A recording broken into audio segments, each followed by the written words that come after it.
A guy on the opposite side is Rory McIlroy. It seems like he has just gone, I think it's be 10 years now that he hasn't won a major. Do you think he goes another year without winning a big tournament? Big tournament. I think he'll win a big tournament. I don't think he'll win a major. You only got 4 chances a year to win a major.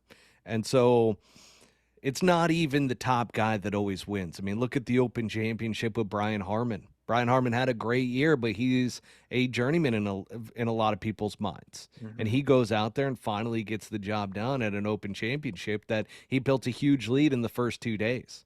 So all he had to do is really hang on to that lead Saturday, Sunday, and weather conditions and so forth. So the Open Championship isn't a given. You've got, I mean, Rory is getting up there in age. Rory's always struggled with the putter, and it doesn't look like it's locked in. Like it's good enough for him to win a PGA Tour event, win multiple PGA Tour events probably next year. But is he going to actually win a major championship? I don't think so. I think the Masters is off the table. His best shot is probably going to be either the U.S. Open or Open Championship, maybe even the PGA. But there's so many guys right now that are in their prime. Scotty Scheffler being one. I mean, John Rahm, Victor Hovland, who I'm already saying Victor is going to win. Xander Schauffele, Max Homa. I mean, the cool thing is Wyndham Clark, he trains out of the same gym I go to, which is like a performance gym here in Scottsdale, Arizona, called PFS Fitness.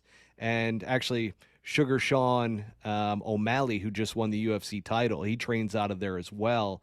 And there's champions being made out of there, but Wyndham Clark, do not expect him to go away. Just because he won the U.S. Open this year at Los Angeles Country or LA Golf Club, Country Club. It's LA Country Club.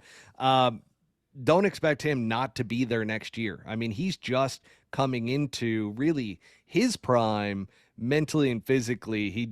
And he bombs the ball. I mean, he's always up there in terms of distance. His short game has gotten a crap ton better. So yeah, he's going to be another one that's going to be in his prime fighting for major titles. It's an exciting time with golf. I mean, there's so much talent on the PGA Tour. That's what's crazy. Everybody's like, oh my gosh, Live Golf just took all these big names. Yeah, they were big names, but they're past their prime. I mean, you look at a guy like Dustin Johnson, yeah, he's still got a crap ton of talent, but he is a little bit past his prime, and that's why you don't see him playing and getting up there in the major championships this past year. Koepka's still, I mean, Koepka's Koepka, man. I appreciate that dude because that mindset, he's got that killer sports mindset. That's pretty neat. But yeah, going back to Rory, not going to happen next year. You kind of mentioned a little bit of his, downfall and stuff like that. But what happened? What do you think really is Rory's number one problem? Because it seems like last year he was playing well. He was kind of the spokesperson for the PGA Tour before they merged with the Live series. What do you think his number one problem is on why he can't get that next major?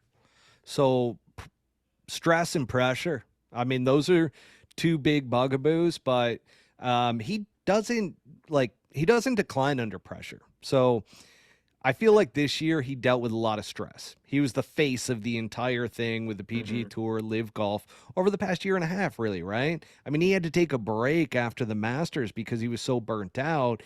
And come to find out, he was burnt out because he had just found out that the PGA Tour was having conversations with Saudi Arabia. So he was very distraught over that. And it took him months in order to finally resurface and come back to in front of the media and everything and talk about it. But it comes down to the fact that he is such a good ball striker. I mean, he's a great driver of the ball. He's good with his iron game. But, man, the putter has always been his nemesis.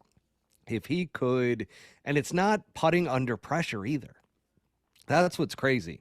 It's like normally you look at a guy like Scotty Scheffler, his big nemesis right now, his mountaintop that he needs to accomplish in his career. And I talked about it this past week on the Pole Hook Golf Podcast. Is Scotty Scheffler a choke artist? Well, I would say yes, right now he is, because he can now overcome pressure situations. He struggles in them, especially with the flat stick. So for Scotty Scheffler, it's more about learning how to deal with pressure. But that's not McIlroy's problem. He's won major championships. He has been right there, but there's so many good guys that he keeps missing out. He's playing great golf, but he's not the best putter out there. Hmm. And week in and week out, there's always somebody that has a hotter flat stick than him, and they're edging him in all these big tournaments. So, unfortunately for Rory, I think he is kind of, I don't, he peaked and he's in the downturn of his career, even though it looks like he's still very much so in his prime. Hmm. Well, my dad always said, "Putt for dough, drive for show," right? That's true. And It's, Rory yeah. Rory drives for show, that's for sure. And people love watching him. So he's going to keep doing that. He's still going to be a huge name. I mean, shoot, he's #2 in the world golf rankings right now. Only surpassed by Scotty Scheffler. So he's even ahead of John Rahm at the moment. Hmm.